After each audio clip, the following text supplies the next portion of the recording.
Well, hello there, and welcome into another episode of the Web Design MBA podcast.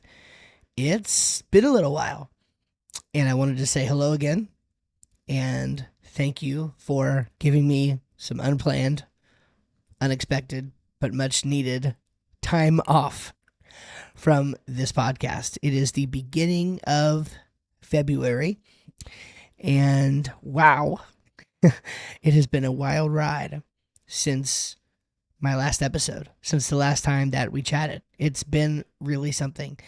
Um, I gotta say, it was totally not my plan to record an episode about how I lost my biggest client and then basically totally peace out on the internet.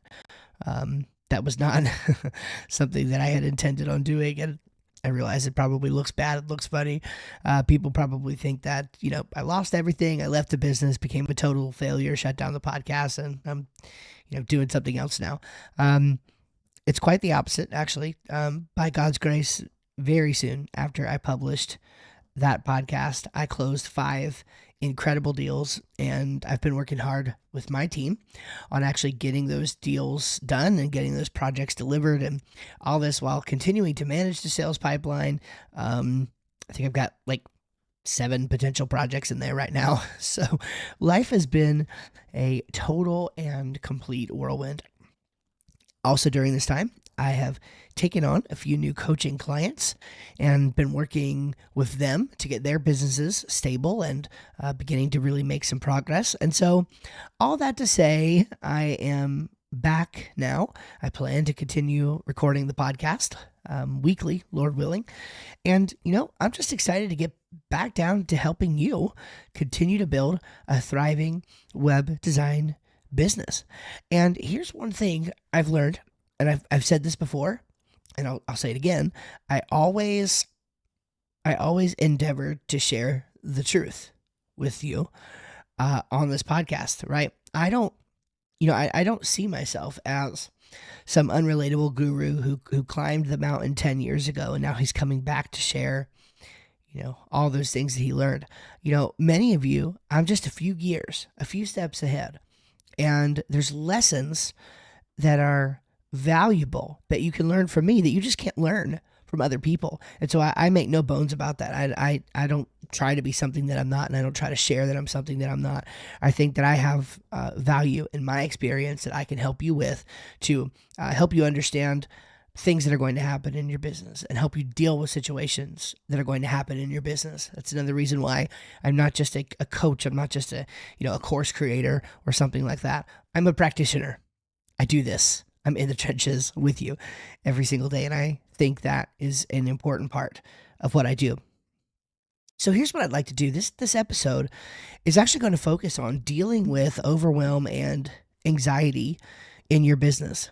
Now, I do want to say, actually, today I'm scheduled to record another podcast with Josh Hall, and we're going to talk about this, okay, on his podcast. And I'm going to say some things here.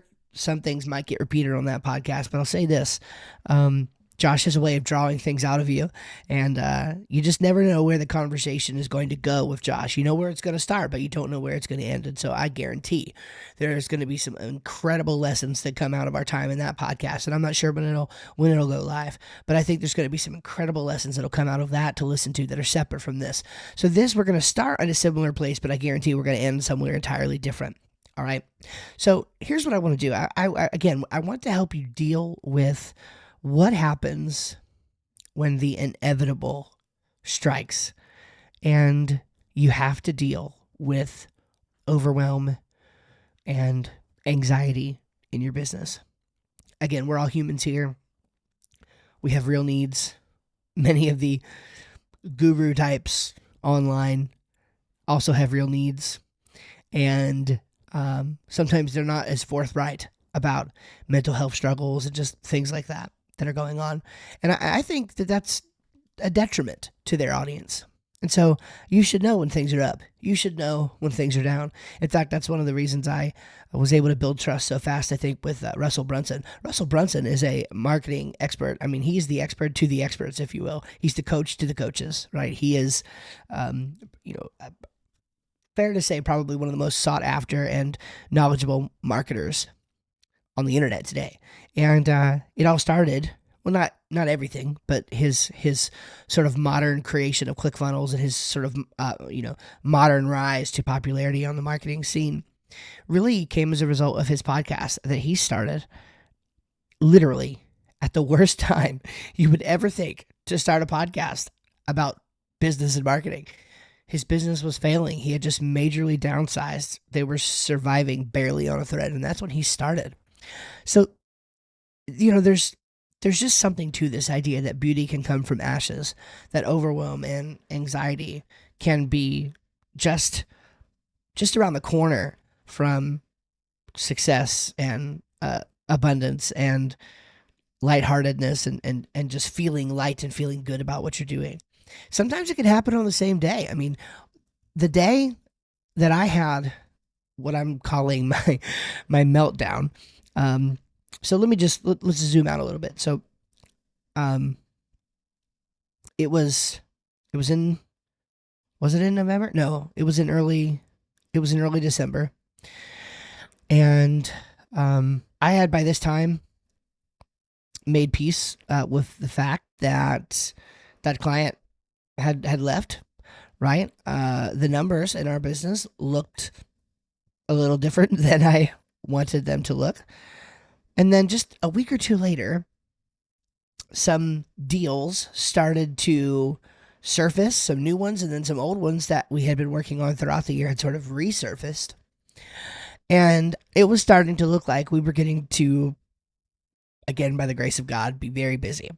At the time, we were working through 6 deals, and 5 of them closed on one day in early December. But it was around that time, okay, I think the week after, I had lost that big client, that one of my other clients that we're currently in the middle of a project for, they reached out with a message, and it's a long story that I'm not going to go into, but we made a pretty big error in judgment when it comes to the discovery and planning part of things. And let's just say that we took a little bit too long, and this is entirely my fault. We had a misunderstanding in the way that we should have approached the project. It's a very different kind of project from what we normally work on, and they knew that going in, and we knew that going in. And let's just say that we had a difference of opinion on on how the initial process should go. And here's something that you need to understand. Now, I don't know how you guys are. Me, and I'm working on this, I'm very much recovering, but I am a people pleaser. Okay. I've never read the book, The Courage to Be Disliked, but I probably need to. I can't help it. I probably can't help it. And, I'm not trying to make excuses. I'm just saying that as of right now, the kind of person I am, I don't like you to be upset with me. I don't like you to be mad at me. I like for things to be smooth sailing. And if we're being honest, there's probably a lot of history and context for that in our lives that lead us to become that kind of person. But, I'm not the kind of person who just shrugs it off if people are upset or people don't, like things or whatever. I definitely have a hard time dealing with that. I'm sure many of you are like this. And so, honestly, it was just blow after blow. And, the day, I don't know, the day that I got this email from the client who was very unhappy. I mean, and they're good now. We're good. We're a great relationship. I think we're on the right track there. And I love working with them, by the way. They were justifiably unhappy. That same day, I got a very nice payment for a new project that we were working on. And it didn't save the business. That would be way over dramatic. Okay. The business was fine. We were going to be fine.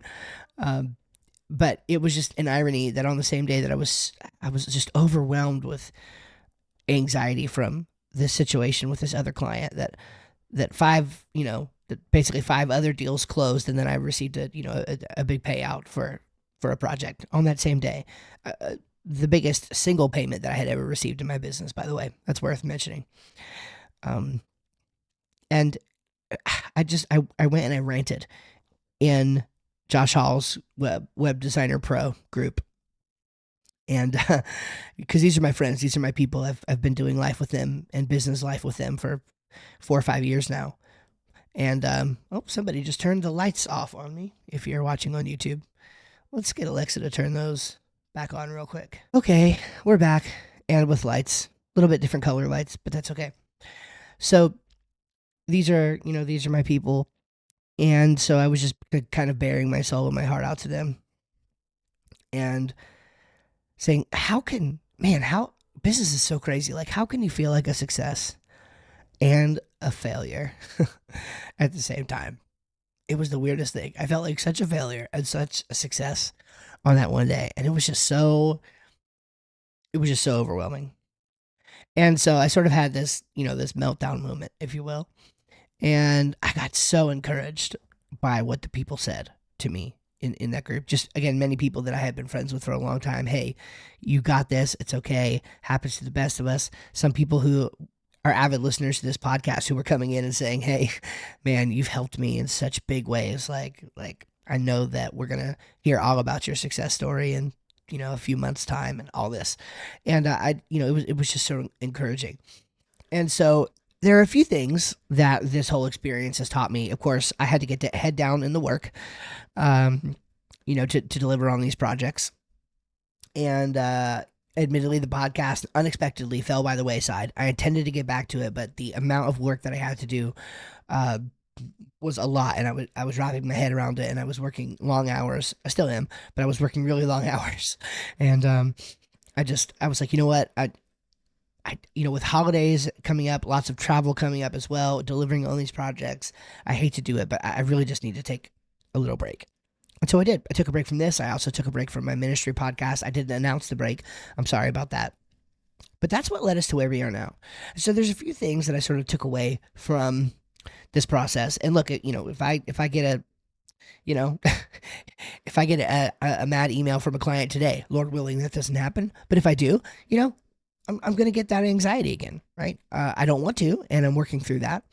But it's the reality of life and business, and it's very rare that a situation like that occurs in my business. I think, I mean,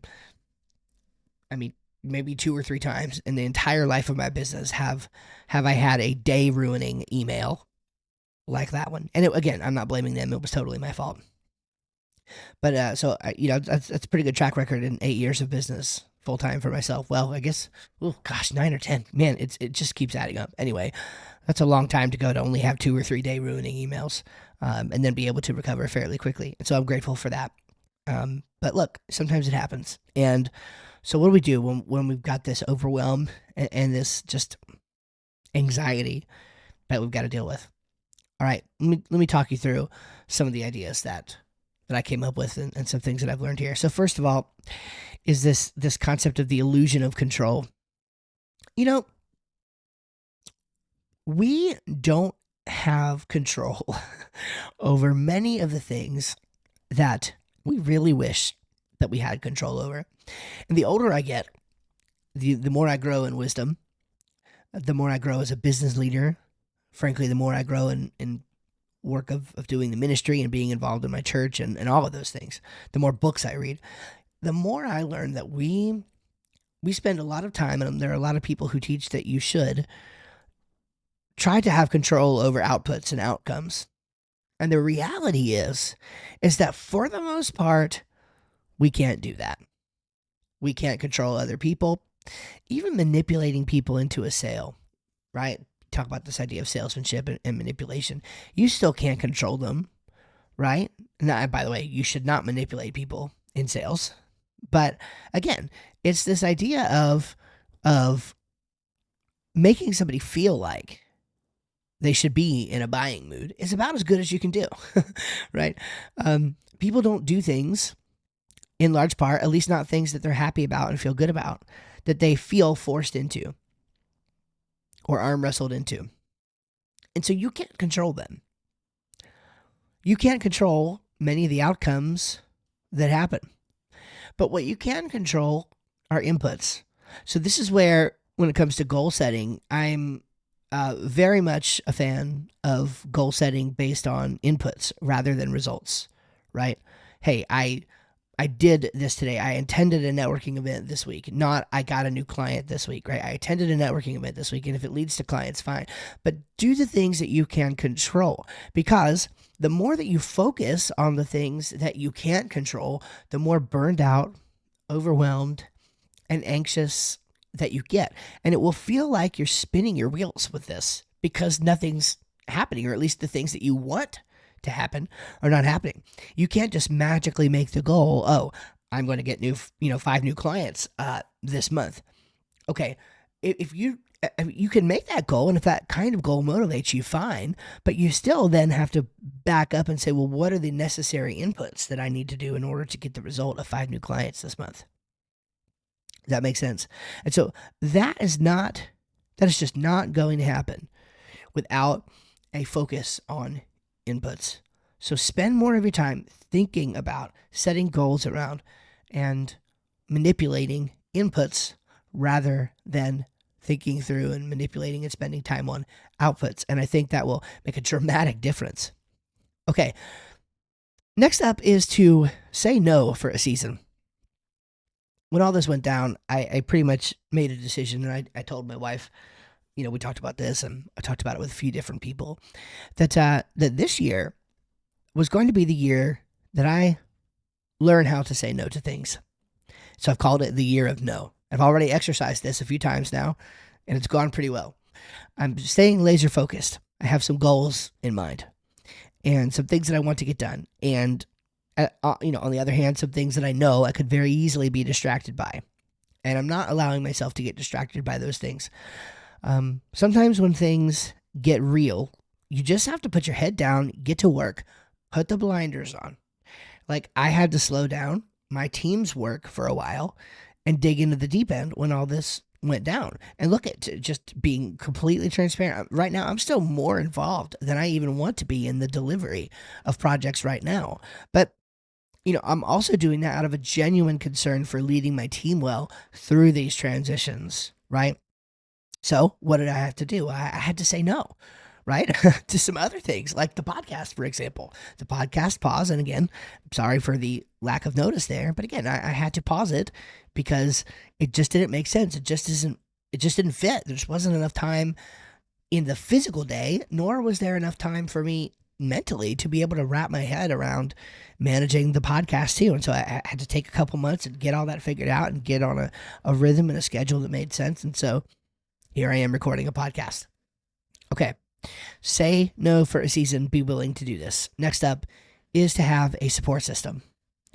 When I felt like things were falling apart, even though they weren't, people all around were encouraging me, again, reminding me it would be okay. And even, like I mentioned, sharing just the instrumental ways that I had impacted their lives. That was a gigantic motivator for me. It really was. I mean, people made my day with some of the stuff that they were saying about me. And that meant so much after spending a day or two just, feeling completely miserable about myself. Again, financially, even somebody might have looked at that and say, wow, I would have, goodness, I wish that I had gotten that kind of payout, or whatever it was. But at the end of the day, the people around you are who are going to help you make it through times like these. So you have to have good people. By the way, this is a, shameless plug. One of the things that I'm going to be focusing on that I decided to say yes to more this year is more one-on-one coaching. And when I sunsetted the group coaching program that I used to have last year, I made the transition to doing some more one-on-one, and I'm working on some things in the background too that are more like community focused and things like that. But I'm just being honest, I'm not focused on that right now. I'm really loving and enjoying more than anything else working with people like you one-on-one in your business, and helping you work through the challenges that you have. We're going to be digging a lot into like mindset and stuff like that, like helping you think bigger, right? Helping give you permission to do the things that that you want and need to do, and not just not just feeding you the answers to the test necessarily, but really helping you think about it. And so if getting into that is something that you would, that you would like to do, then I would encourage you to go to webdesignmba.com/coaching. Okay. webdesignmba.com/coaching. And that's going to give you the opportunity to schedule a full 50-minute coaching session with me, deep coaching session. It's a literally no strings attached. If you want to continue and do more work, we could talk about what that looks like, but it's a complete no strings attached deep coaching session with you. I'm willing to do one of those with you completely for free. I will hold nothing back. And we'll talk, and we'll just talk about you and your business and how I can help. Maybe there's something that you need to have somebody around you right now as a support system. I'm happy to do that and be that person for you. Feel free to schedule that call, and I'd be happy to talk to you at webdesignmba.com/coaching. Let's work together on that. All right, next is to do more of what's working and less of what isn't. We oftentimes get in our heads about all the things that we could do to, say, grow our business or make new progress or whatever.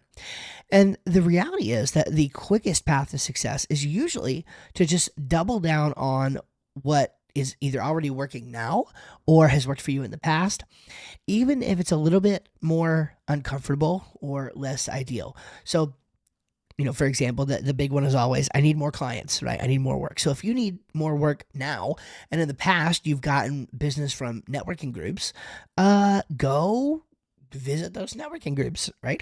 Go get some steam, right? Go do more of what's working. If in the past you were able to get clients by haunting Facebook groups and being helpful, go haunt some Facebook groups. Be helpful, right? Don't spin your wheels on all the stuff that you haven't tried yet and that it's working for other people. Think about what has worked for you and your personality in the past. Lean into that and go do more of it. Now, on the other hand, right, if you feel like you're spinning your wheels and you're about to crash, then what you're doing is clearly not working. And that's an immediate sign that you need to stop and reevaluate, right? So more of what's working, less of what isn't.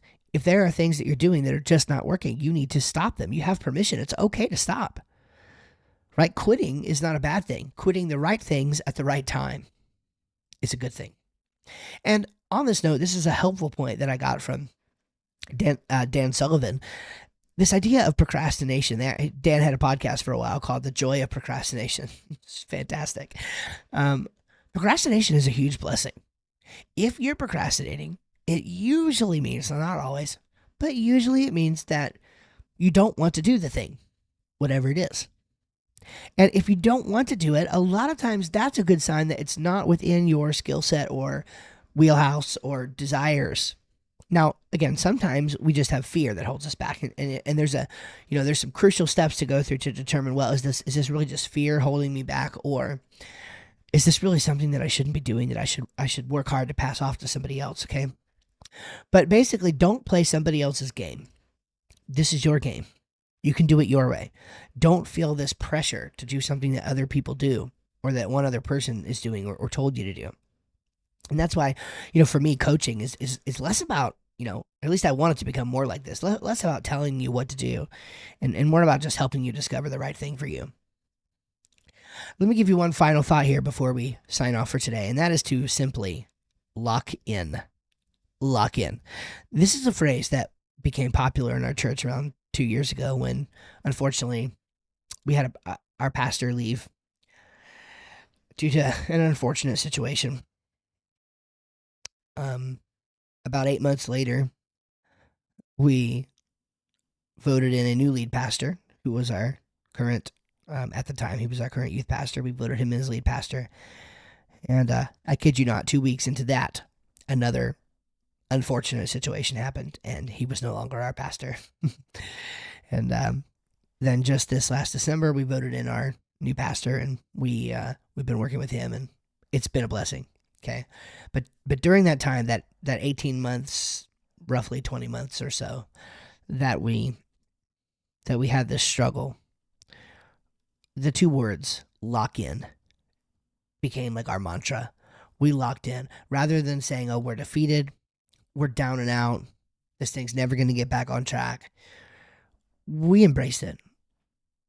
We embraced this, again, seasonality of life. Sometimes anxiety and overwhelm and burnout, right? These are just things that are part of seasons of our lives. You can remember that you're safe. It's not the end of the world until it is. Oftentimes you can just play out the worst case scenarios and prepare for them.